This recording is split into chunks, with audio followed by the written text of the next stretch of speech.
السلام علیکم ورحمۃ اللہ وبرکاتہ۔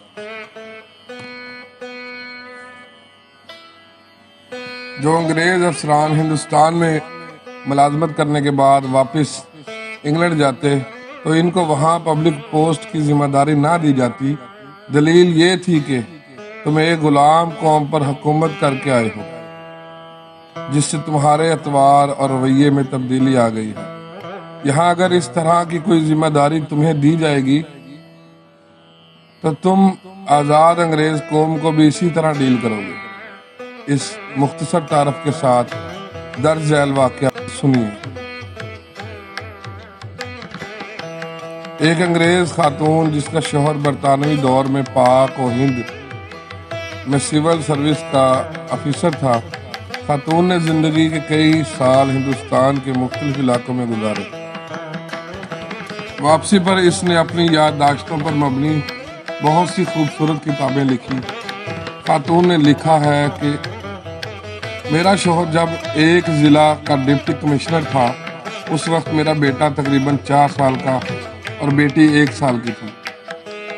ڈپٹی کمشنر کو ملنے والی کئی ایکڑ پر محیط رہائش گاہ میں ہم رہتے تھے۔ ڈی سی صاحب کے گھر اور خاندان کی خدمت گزاری پر کئی 100 افراد مامور تھے۔ روز پارٹیاں ہوتی، شکار کے پروگرام بنتے، ضلع کے بڑے بڑے زمیندار ہمیں اپنے ہاں مدعو کرنا باعث فخر جانتے، اور جس کے ہاں ہم چلے جاتے وہ اسے اپنی عزت افزائی سمجھتا۔ ہمارے ٹھاٹھ ایسے تھے کہ برطانیہ میں ملکہ اور شاہی خاندان کو بھی مشکل سے ہی میسر تھے۔ ٹرین کے سفر کے دوران نوابی ٹھاٹھ سے آراستہ ایک عالی شان ڈبہ ڈپٹی کمشنر صاحب کی فیملی کے لیے مخصوص ہوتا تھا۔ جب ہم ٹرین میں سوار ہوتے تو سفید لباس میں ملبوس ڈرائیور ہمارے دونوں ہاتھ باندھ کر کھڑا ہو جاتا اور سفر کے آغاز کی اجازت طلب کرتا۔ اجازت ملنے پر ہی ٹرین چلنا شروع ہوتی۔ ایک بار ایسا ہوا کہ ہم سفر کے لیے ٹرین میں بیٹھے تو روایت کے مطابق ڈرائیور نے حاضر ہو کر اجازت طلب کی۔ اس سے پہلے کہ میں بولتی، میرا بیٹا بول اٹھا، جس کا موڈ کسی وجہ سے خراب تھا۔ اس نے ڈرائیور سے کہا کہ ٹرین نہیں چلانی۔ ڈرائیور نے حکم بجا لاتے ہوئے کہا کہ جو حکم چھوٹے صاحب۔ کچھ دیر بعد صورتحال یہ تھی کہ اسٹیشن ماسٹر سمیت پورا عملہ جمع ہو کر میرے 4 سالہ بیٹے سے درخواست کر رہا تھا، لیکن بیٹا ٹرین چلانے کی اجازت دینے کو تیار نہیں ہوا۔